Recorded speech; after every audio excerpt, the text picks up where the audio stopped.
When people arrive at Giant Sequoia and Coast Redwood Parks, the experience really changes them. The looks on their faces tell it all. They're staring up at those trees with huge smiles, looks of awe, and I've seen this, tears, literally tears coming out of their eyes. And there are very few things in the world that can immediately evoke that type of emotion. And when I look at people in the parks, I have to say that I notice they don't always reflect the full diversity of California and our country. Most of our redwood parks were built decades ago, and since then our population has grown dramatically and it's changed in its composition.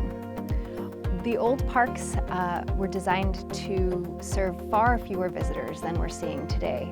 And honestly, they were designed with the culture and interests of white folks in mind.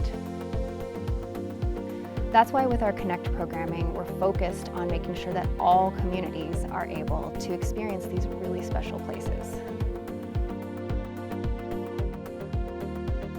So with our parks partners, we're developing increased park capacity. We're improving and expanding the existing recreational infrastructure, and we're developing new redwood destinations throughout the ranges. As we saw with the extensive fire damage at Big Basin Redwood State Park and other redwood parks in 2020, we know that we need to incorporate fire resilience and our long-held approaches to forest restoration in all of our park work. Speaking of Big Basin Redwood State Park, we're partnering with the park to transform the outdated Rancho del Oso Ranger Station at the west end of the park into a new welcome center with an outdoor classroom and gathering area. To the north at Redwood National Estate Parks, we're creating a new visitor gateway at the south end of the parks. The project will establish a trailhead and visitor amenities, expanding a section of the California Coastal Trail to link into the incredible network of existing trails. We acquired Harold Richardson Redwoods Reserve in 2018 with the intention of opening it to the public as the first new old-growth redwood park in a generation. High in the Sierra at Alder Creek, Save the Redwoods League is moving to open the doors on an awe-inspiring grove of giant sequoia that will allow adventurers to walk among the wildflowers and hundreds of ancient sequoia.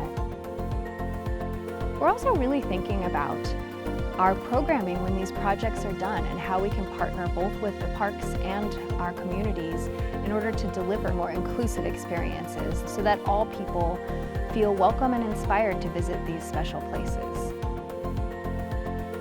So right before the COVID-19 shutdown, we found out that about 2/3 of the 4th grade students participating in our Redwood program, which serves low-income Oakland students, had never been to a redwood forest before, even though it is right in their backyard. Our Redwood Connect grants allow us to provide park experiences for youth and their families focused on underrepresented audiences. For me, I've always experienced nature with those that I love, and I would love to be able to see and help other families, other communities do the same. To be able to enjoy their time and build connections with their own family, strengthen their bonds, have meaningful connections. Parks have been important to Save the Redwoods League since 1918, and I think they're going to be even more important in the next 100 years. Join Save the Redwoods League in supporting the next generation of redwood parks.